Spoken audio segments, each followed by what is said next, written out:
नमस्कार. आज आपण तंत्रज्ञानाच्या दुनियेतला एक खूप महत्त्वाचा शब्द समजून घेणार आहोत. तो म्हणजे एसक्यूएल. आता हे नाव ऐकून गोंधळून जाऊ नका. हे नक्की काय आहे आणि कसं काम करतं ते आपण अगदी सोप्या आपल्या मराठी भाषेतून जाणून घेऊया. चला तर मग सुरू करूया. एक साधा प्रश्न विचारतो.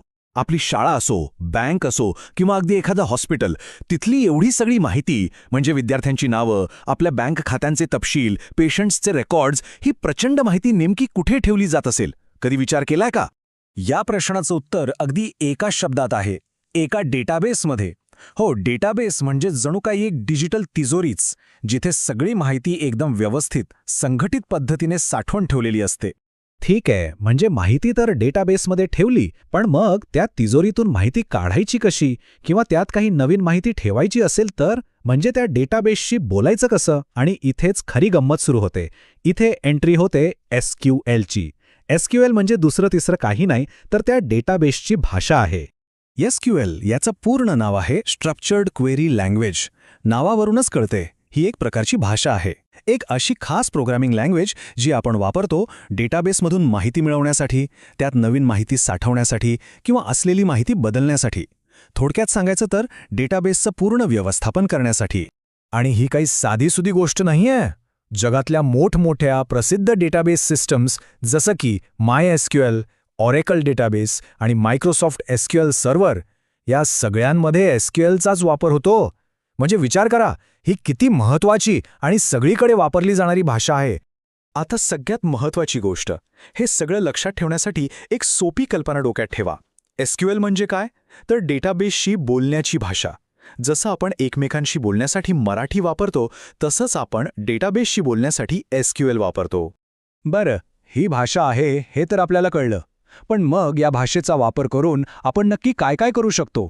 चला, तेच बघूया.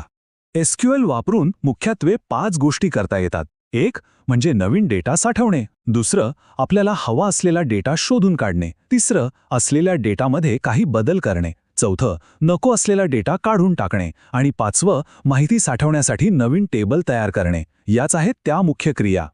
आता हे सगळं ऐकायला कदाचित थोडं किचकट वाटू शकतं.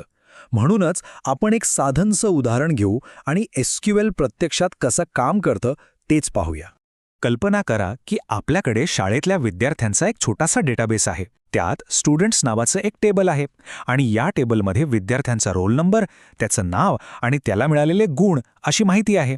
अगदी इथे दिसते आहे तशीच. चला, आता आपला पहिला प्रश्न.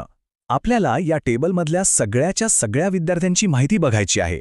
तर मग आपण डेटाबेसकडे ही मागणी कशी करणार? त्यालाही विचारणार कसं? त्यासाठी एसक्यूएलमध्ये एक सरळ, सोपी कमांड आहे. आपण लिहू सिलेक्ट स्टार फ्रॉम स्टुडंट्स. इथे सिलेक्ट स्टारचा अर्थ होतो सगळं काही दाखव. आणि कुठून दाखव? तर फ्रॉम स्टुडंट्स म्हणजे स्टुडंट्स नावाच्या टेबलमधून. बघा किती सोपं आहे. आता थोडा वेगळा प्रश्न विचारूया. समजा आपल्याला सगळ्यांची नाही, तर फक्त अशाच विद्यार्थ्यांची माहिती हवी आहे ज्यांना 80पेक्षा जास्त गुण मिळाले आहेत. मग काय करायचं? इथे आपण एक अट, एक कंडिशन घालणार आहोत. आपण कमांड देऊ select star from students where marks greater than 80. इथे हा जो वेअर शब्द आहे ना, तो अट लावण्यासाठी वापरला जातो. ही कमांड दिल्यावर डेटाबेस आपल्याला फक्त अमित आणि स्नेहा यांचीच माहिती दाखवेल, कारण त्यांचेच गुण 80पेक्षा जास्त आहेत. छान. आता समजा आपल्या टेबलमध्ये एका नवीन विद्यार्थ्याची माहिती जोडायची आहे. म्हणजे एक नवीन ॲडमिशन झालंय. ते कसं करणार? त्यासाठी कमांड आहे इन्सर्ट इंटू. आपण लिहू इन्सर्ट इंटू स्टुडंट्स आणि पुढे व्हॅल्यूज लिहून कंसात त्या नवीन विद्यार्थ्याची माहिती टाकू. जसं की रोल नंबर 4, नाव प्रिया आणि गुण 88. झालं, प्रियाची माहिती टेबलमध्ये ॲड झाली. आणि आता शेवटचा प्रश्न. समजा आपल्याला कळलं की अमितच्या गुणांमध्ये काहीतरी चूक झाली आहे आणि ते आपल्याला बदलायचे आहेत. म्हणजे जुनी माहिती अपडेट करायची आहे. त्यासाठी कोणती कमांड असेल? इथे अपडेट ही कमांड आपल्या मदतीला येते. आपण लिहू update students set marks equals to 95 where name equals to Amit. याचा सरळ अर्थ आहे स्टुडंट्स टेबलमध्ये जा, जिथे नाव अमित आहे त्याचे गुण बदलून 95 करा. पाहिलं किती स्पष्ट आणि सोप्या सूचना आहेत ह्या? तर आतापर्यंत आपण पाहिलं की एसक्यूएल कमांड्स वापरून माहिती कशी मिळवायची, कशी बदलायची किंवा नवीन कशी टाकायची. पण या सगळ्याच्या मुळाशी एकच साधी सोपी कल्पना आहे, हे लक्षात घ्या. आणि ती कल्पना हीच आहे की SQL ही डेटाबेसशी संवाद साधण्याची भाषा आहे. आपण प्रश्न विचारतो आणि डेटाबेस आपल्याला त्या माहितीतून उत्तर देतो. हा खरा तर आपल्यामध्ये आणि त्या डेटामध्ये होणारा एक संवादच आहे. तर मग जाता जाता एक विचार सोडून जातो. कल्पना करा की आपल्या आजूबाजूला असलेला सगळा डेटा, सगळी माहिती जर बोलू शकली, उत्तरं देऊ शकली, तर आपल्याला तिच्याकडून कोणती माहिती मिळवायला आवडेल? आपण तिला कोणते प्रश्न विचारू? यावर जरा विचार करून बघा.